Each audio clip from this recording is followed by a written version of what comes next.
Bro present Pawan Kalyan గారు అయితే మాత్రం హరిహర వీరమల్లు సినిమాతో అయితే మన ముందుకు రాబోతున్నారు. అఫీషియల్గా కన్ఫర్మ్ చేశారు. సో ఈసారి మాత్రం పక్కా రిలీజ్ అవుతుంది. బట్ మూవీ రాకముందే స్క్రీన్ పైన కనబడబోతున్నారని ఒక న్యూస్ అయితే వస్తుందన్నమాట. మేబీ ఏదన్నా గవర్నమెంట్ సంబంధించిన యాడ్ చేయబోతున్నారు, లేదంటే ఏదైనా ఒక క్యాంపెయినింగ్ టైప్ ఆఫ్ ప్రోగ్రామ్ ఏమైనా చేయబోతున్నారంటారా, అంటే పొలిటికల్ సంబంధించి? లేదండి, అలా కాదు. ఇప్పుడు ఏంటంటే పవన్ కళ్యాణ్ గారు ఆయనకున్న అంటే జనాలు ఎగబడతారు ఆయన పబ్లిక్లో ఎక్కడికి వచ్చిన.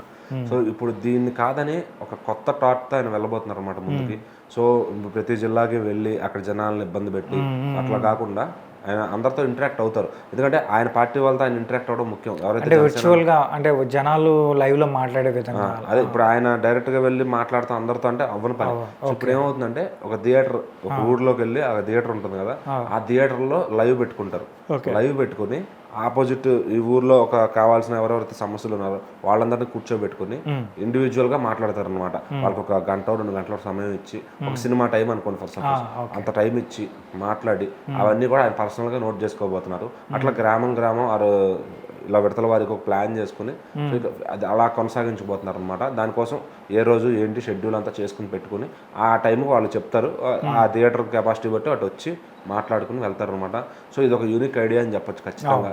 సో ఎందుకంటే అప్పుడు వాళ్ళకు కూడా థియేటర్లో అంత పెద్ద స్క్రీన్ మీద చూసినప్పుడు అరే ఇతను నిజంగానే మనతో మాట్లాడుతున్నాడు అని ఒక ఫీల్ ఉంటుంది, మన ఎదురుగానే ఉన్నాడని ఒక ఫీల్ ఉంటుంది అనమాట. ఖచ్చితంగా దానికి కావాల్సిన టెక్నాలజీ, దానికి కావాల్సిన సాఫ్ట్వేర్ అంతా కూడా వాళ్ళు చూసుకుని పెడుతున్నారు. సో ఖచ్చితంగా అది ఒక యూనిక్ ఐడియా అండ్ ఒక టార్చ్ బెర్రర్ అని చెప్పొచ్చు.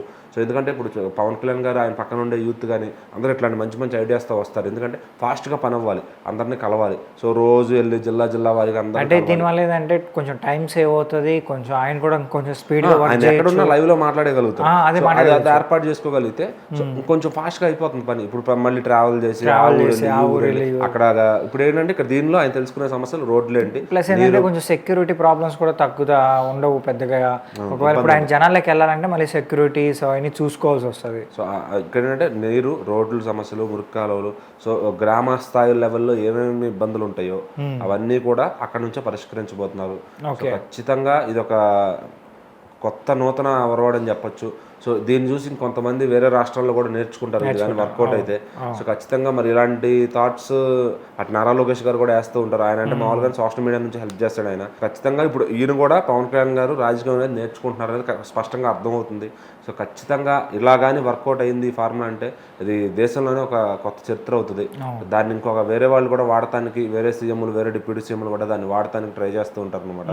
సో పవన్ కళ్యాణ్ గారు ఏంటంటే ఒక డిప్యూటీ సీఎంగానే కాకుండా ఆయన మానవత్వంతో చాలా మందికి సహాయం చేయాలనే ఒక ఇది ఉంటుంది. సో రాజకీయం అనేది అడ్డు పెట్టుకుని ఆయన ఎప్పుడు బతకడు ఖచ్చితంగా. సో ఆయన పదవి ఉన్నా లేకపోయినా ఆయన మెంటాలిటీ ఏంటంటే కొంతమంది ఇంటరాక్ట్ అయ్యి వాళ్ళకి కావాల్సిన హెల్ప్ చేయాలి. సో ఆయన దగ్గర డబ్బులు ఉంటే ఇచ్చేస్తాడు జేబులోంచి. సో ఇప్పుడు ప్రభుత్వం నుంచి పద్దాక నిధులు తీసుకురావాలంటే అది వస్తాయో రావో తెలియదు. సో ఖచ్చితంగా ఆయన ఉన్న బడ్జెట్లోనే ఆయన ఎలా ప్లాన్ చేసుకోవాలో అలా ప్లాన్ చేసుకుంటున్నాడు. సో ప్రజల మనసును గెలవాలి, ముందు ఇంకా స్థానాలు పెంచుకోవాలంటే ఖచ్చితంగా ఇలాంటి ఐడియాస్ చాలా ఉపయోగపడతాయి.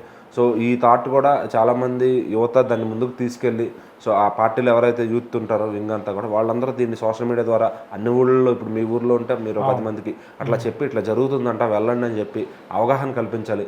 సో ఖచ్చితంగా ఎందుకంటే అంతా ఒక పవన్ కళ్యాణ్ గారితోనే అవ్వదు, ఆయన టీం కూడా మొత్తం కష్టపడి చేస్తేనే, ఆయన అభిమానులు ఎవరైతే ఉన్నారో వాళ్ళందరూ కూడా కష్టపడి చేస్తేనే అవుతుంది. సో ఇది కానీ సక్సెస్ అయితే ఖచ్చితంగా ఒక నెక్స్ట్ లెవెల్.